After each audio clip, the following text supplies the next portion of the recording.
The room smelled like old coffee and floor wax. I remember that detail so clearly.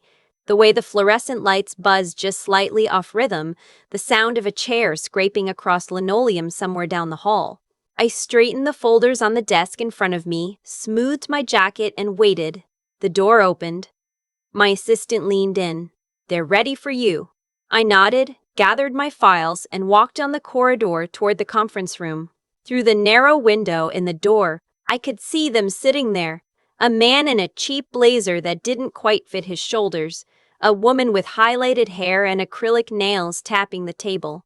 Their attorney, young, nervous, shuffling papers he clearly hadn't read thoroughly enough. I pushed the door open. The woman looked up first. Her eyes traveled from my face to my badge, to the nameplate I set on the table. She didn't recognize me. Of course she didn't. The last time she saw me, I was 7 years old, standing in a parking lot in February, holding a Ziploc bag with 2 pairs of underwear, a toothbrush, and a photograph of a dog we never actually owned. My name is Emma Calloway. I am the Senior Director of Child Welfare Placement for the state of Ohio, and the 2 people sitting across from me, waiting to contest the estate of the man who saved my life, are my biological parents. They had no idea I need to go back, because this story doesn't start in that conference room.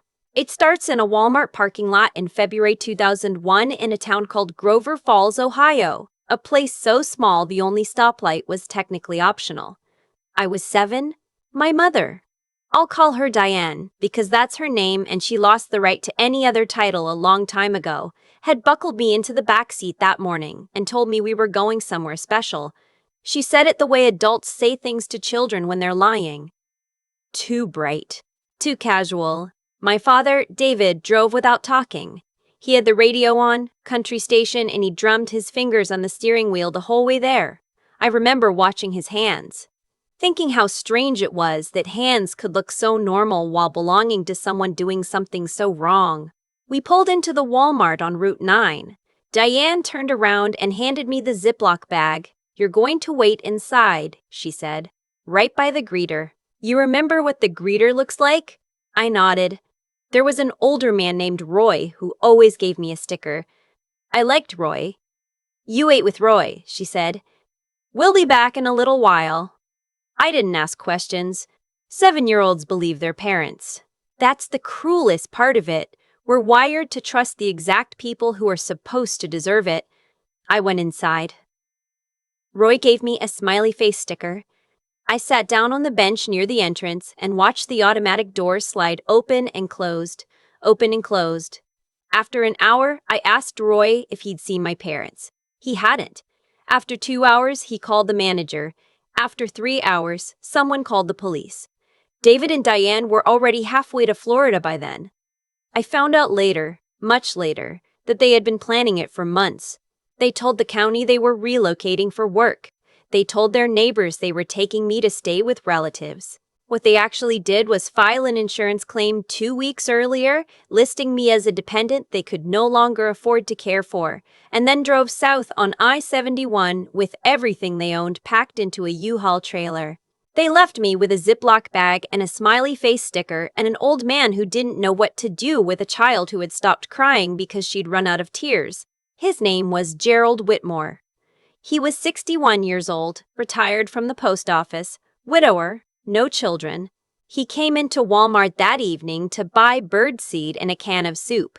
He saw me sitting on that bench, still there 4 hours after David and Diane drove away, and he sat down next to me without saying a word. He didn't ask me what was wrong. He didn't immediately flag down a store employee or pull out his phone. He just sat, and after a few minutes he said, "Do you like birds?" I said I didn't know much about birds. He said, "That's the best position to be in. Means you get to learn everything from scratch." I don't know why that made me feel safer, but it did. The police came. Child Services came. Gerald gave a statement and then stood near the wall while strangers in lanyards asked me questions I didn't know how to answer. He stayed until they told him he could go. And then, before he left, he crouched down to my level and said, "My name is Gerald. I live at 14 Birchwood Lane. That's 2 miles from here. If anybody asks, you tell them Gerald Whitmore said you're going to be okay. I held on to that through the emergency placement, through the first foster home, then the second, through the caseworker who smelled like cigarettes and the one who forgot my name twice in the same meeting. I held on to Gerald Whitmore, said, "You're going to be okay." 3 months after the parking lot, Gerald applied to be my foster parent. The system doesn't make that easy. There are background checks and home studies and interviews and waiting periods and forms that require other forms that require other forms. Gerald went through all of it without complaint. I know because my caseworker told me later that in 15 years of doing placements, she had never seen a single applicant show up to every appointment 10 minutes early with everything already notarized. He was approved in May. I moved into 14 Birchwood Lane in June. His house smelled like cedar and old books. He had a bird feeder outside every window. He cooked dinner every night. Real dinner, not frozen, not fast food. And he let me help even when I made a mess. He never yelled. He never made me feel like I was a problem he was managing. He made me feel like a person he had chosen, which is exactly what I was. He adopted me legally 2 years later. I became Emma Whitmore. He took me to the courthouse on a Tuesday afternoon and then out for ice cream after, and on the way home, he said, "You know you don't have to earn this, right? It's just yours." I didn't know what to do with that for a long time. Gerald was not a flashy man. He drove a 2003 Civic. He bought his clothes at Sears. He kept a budget in a yellow legal pad and tracked every expense by hand. He was generous in small, specific ways. The neighbor whose heat went out in January, the church collection plate, the fund for the family 3 streets over whose house burned down. He gave quietly and consistently and never mentioned it. What he never mentioned, not once in the 20 years I lived in and out of his life, was that he had money. Not just savings account money, not just retirement money, real money. His wife, Eleanor, who died before I came along, had been the only child of a man who built a regional trucking company in the 1970s and sold it for more than anyone in Grover Falls would have believed. She inherited everything. Gerald invested it conservatively, lived simply, and never touched the principal. When he died, a heart attack, sudden, age 81, in his garden on a Thursday morning in March, his attorney called me. The estate was valued at $4.3 million. He left all of it to me. I want to tell you what I felt when I heard that number, but the honest answer is that it didn't feel real. It felt like someone was reading me the plot of a movie. I sat in my car in the parking garage outside my office building, and I held the phone against my ear and I said, "I'm sorry, can you repeat that?" 3 times. Not because I hadn't heard, because I couldn't locate the feeling that was supposed to come with information like that. What I found instead, underneath the numbness, was grief. Clean, uncomplicated grief. Because Gerald was gone and $4.3 million was just numbers. It was just paper. It didn't smell like cedar or birdseed. It didn't know how to make anything feel better. I cried in that parking garage for 40 minutes. Then I went back upstairs because I had a 3 p.m. case review, and the children in those files needed someone who showed up. I should tell you what I do, not because it's relevant to the money, but because it's relevant to everything else. I went into social work at 24. I have a master's in public administration. I have spent 11 years working in child welfare, starting as a frontline caseworker and working my way into program management and eventually into this director role 3 years ago. My job, in simple terms, is oversight. I supervise placement decisions, review contested cases, approve or deny petitions related to foster care and adoption, and manage the team of caseworkers who do the daily work of figuring out what happens to children when their families fail them. I took this job because of a Tuesday afternoon and ice cream and a man who said, "You don't have to earn this." I have never told anyone at work about my own history. It wasn't relevant. Or so I thought. 7 weeks after Gerald died, I received a letter. It was from an attorney's office in Columbus. The letter informed me that my biological parents, David and Diane Marsh, were filing a claim against the estate of Gerald Whitmore on the grounds that, as my biological parents, they retained a legal interest in any assets I had inherited. I read it twice. Then I set it down on my kitchen table and made coffee and stood at the window and watched the bird feeder Gerald had sent me 3 Christmases ago, the one I'd hung outside my apartment window, and I thought about all the ways a person can be wrong about having left something behind. They had tracked me through public records. My adoption had been finalized, which created a court document. My professional title was listed on the county website. Gerald's probate filing was public record. They had found all the threads and pulled on them. Their claim had no legal merit. Every attorney I spoke to confirmed that. Biological parents have no claim to assets inherited by an adult child from a non-biological parent. The adoption had been completed with full termination of parental rights. There was no standing. The case should have been dismissed at first glance, but their attorney filed anyway. And because the filing named our county's child welfare office as a tangentially related party, my role and Gerald's prior history as a licensed foster parent created a bureaucratic connection. Their attorney was apparently creative enough to exploit the dispute landed. Through a sequence of procedural steps I still find almost impossible to explain calmly, on the desk of my division, specifically on my desk, my supervisor flagged it, called me into her office, asked if I knew the names David and Diane Marsh. I said yes. She looked at me for a long moment. Then she said, "Do you want to recuse yourself?" I thought about it. I genuinely did. I sat with the question for the full length of a breath. Then I said, "No. I want to handle it by the book, exactly as I would any other case. And I want them to sit across from me and not know who I am until I'm ready." She held my gaze. Then she nodded once and said, "Document everything." The conference room. The old coffee smell. The fluorescent buzz. Diane's acrylic nails on the table. David's blazer. Their attorney, whose name was Philip, and who was young enough that I suspected this was one of his first real contested cases, spreading papers out with slightly too much confidence. I set my nameplate down. Emma Whitmore, Senior Director, Child Welfare Placement. Diane looked at it, looked at my face. Nothing registered. I introduced myself and explained the purpose of the meeting, a preliminary review of the petition before it moved to formal legal proceedings. Standard language. I had said it hundreds of times. David leaned over and murmured something to Philip. Philip nodded and began outlining their position, that as biological parents who had never formally been informed of the full scope of Gerald Whitmore's estate, they deserved consideration under a specific subsection of Ohio probate code that their attorney was, frankly, misreading. I let him finish. Then I asked 3 questions. First, could they provide documentation of any financial support provided to Emma Whitmore, formerly Emma Marsh, between the years 2001 and the present?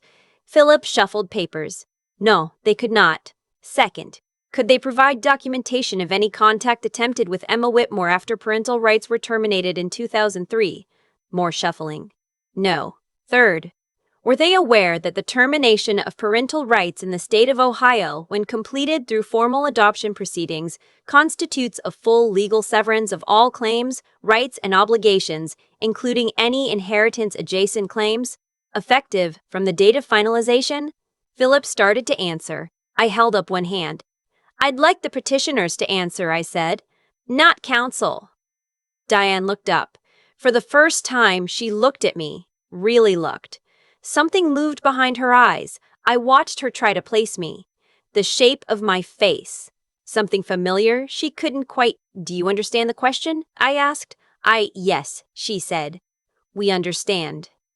"Good," I said, "because I want to make sure we're clear before I explain why this petition has no legal basis and will be formally denied at this stage, with a recommendation that it not proceed to litigation." Philip started to object. I turned to him. "Your clients abandoned a 7-year-old child in a public location in February 2001. They subsequently collected state relocation assistance under false pretenses and filed an insurance claim misrepresenting the child's circumstances.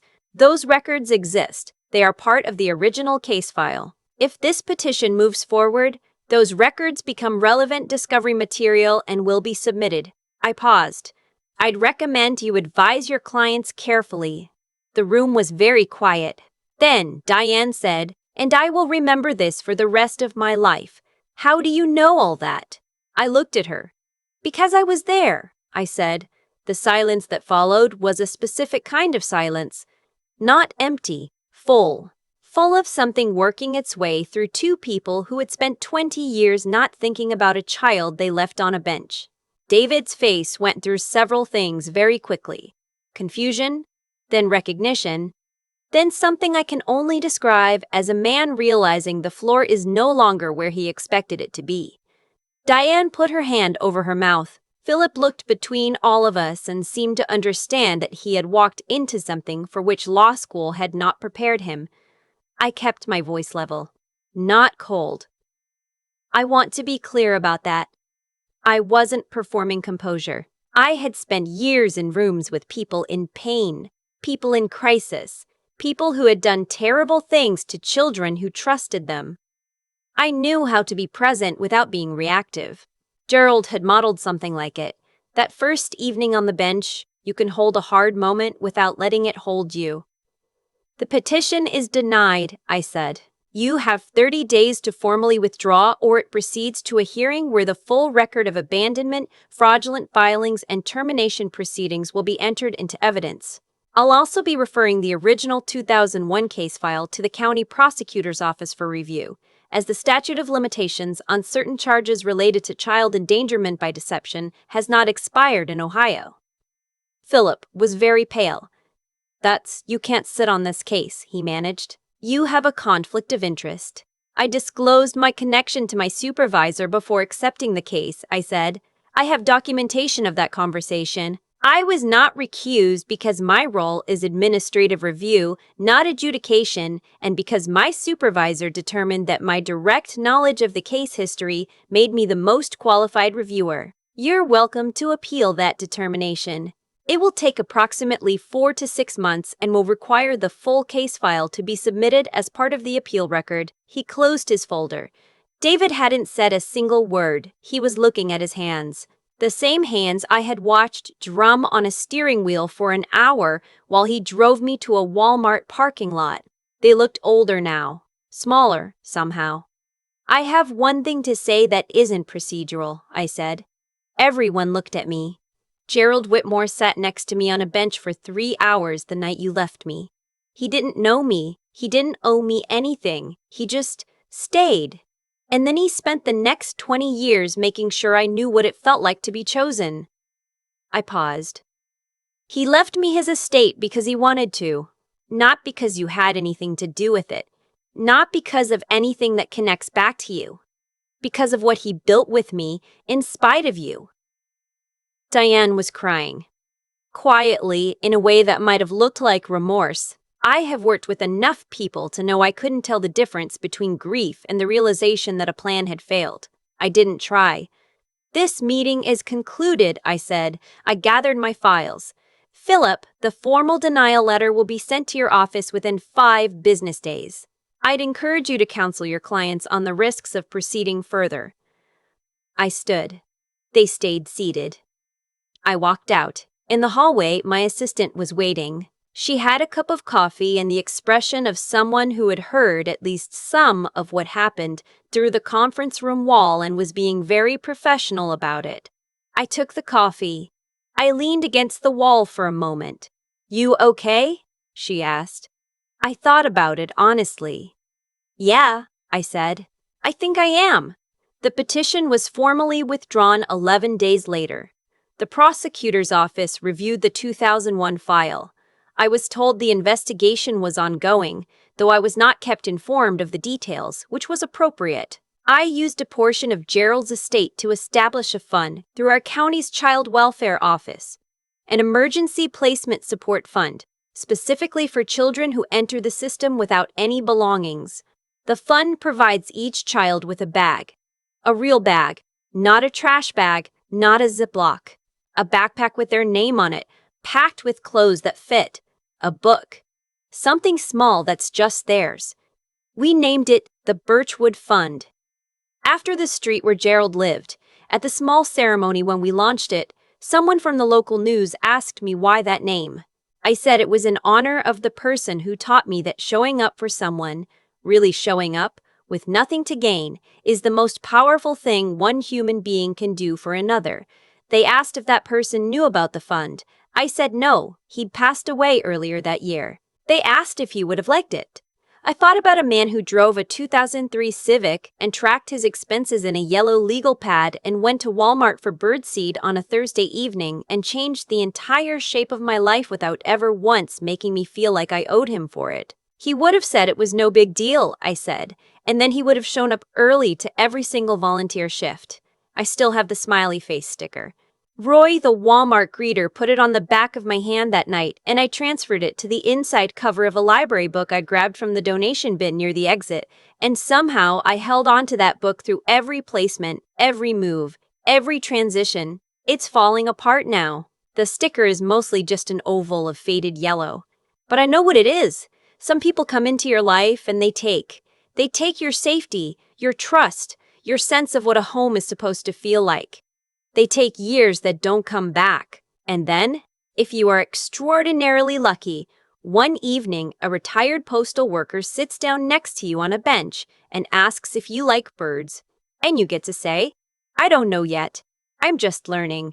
And that turns out to be enough to start. If your parents walked back into your life after abandoning you and tried to take the one thing that proved someone else had loved you, what would you do? Would you walk away? Or would you make sure they understood exactly what they lost? Tell me in the comments. I read every single one. And if this story reached you, if it found you at the right moment, share it with someone who needs to hear that being left behind is not the end of the story, it's just the part before someone sits down next to you. I've thought a lot about what actually happened in that conference room. Not the procedural part, the part where Diane's eyes finally landed on my face and something shifted. That moment when a person realizes the story they've been telling themselves has a different ending than they planned. People talk about karma like it's a cosmic vending machine. You do something wrong and eventually a consequence drops out. I don't think it works like that. I think what actually happens is simpler and harder at the same time. The choices you make decide what you're capable of. And your capacity for cruelty, for cowardice, for love, for showing up, compounds over time until one day you look around and you are living inside the full weight of every decision you ever made. David and Diane made a decision in a parking lot in February 2001. They drove away from a 7-year-old child with a Ziploc bag, and for 20 years, that decision didn't disappear. It just waited. It shaped who they became. People who could look at a 4.3 million estate and see an opportunity instead of a reckoning. People who could hire an attorney and file paperwork and sit in a conference room, still believing that the story was theirs to control. Gerald made a different kind of decision that same winter. He went to Walmart for birdseed and came home, having changed someone's life. He never talked about it that way. He never talked about it at all, really. He just kept showing up. To appointments, to dinners, to the small Tuesday afternoon that became the hinge point of everything. He was not a dramatic man, he was a steady one. And I think steadiness is the most underrated form of strength there is. Anyone can be brave for a moment. Gerald was present for 20 years. What I carry from all of this, what I actually believe, having lived it, is that character is not what you claim. It's what you do when it costs you something. Diane and David made the easy choice when I was 7. They left because staying was inconvenient. Gerald stayed on that bench for 3 hours because leaving felt wrong. Neither of them gave a speech about it. Neither of them explained their reasoning. They just acted, and their actions built the life they eventually had to sit inside. I became the person I am because I watched what real showing up looks like. I work in child welfare because I know what it does to a child to be left. I created the Birchwood Fund because I remember the Ziploc bag. None of that is accidental. It is the direct result of a chain of choices made by people who are not me, some that broke things, one that put them back together. The hardest thing I've had to sit with is that I'm not angry anymore. I was for a long time. But anger is expensive, and I had too much work to do. What replaced it wasn't forgiveness exactly, it was clarity. I understand now that David and Diane were always going to be the kind of people who drove away, and Gerald was always going to be the kind of man who stayed. My job was just to figure out which one I wanted to become. I chose Gerald. I'm still choosing him, every day, every case, every backpack we put a child's name on. That's the only answer I've found that actually holds.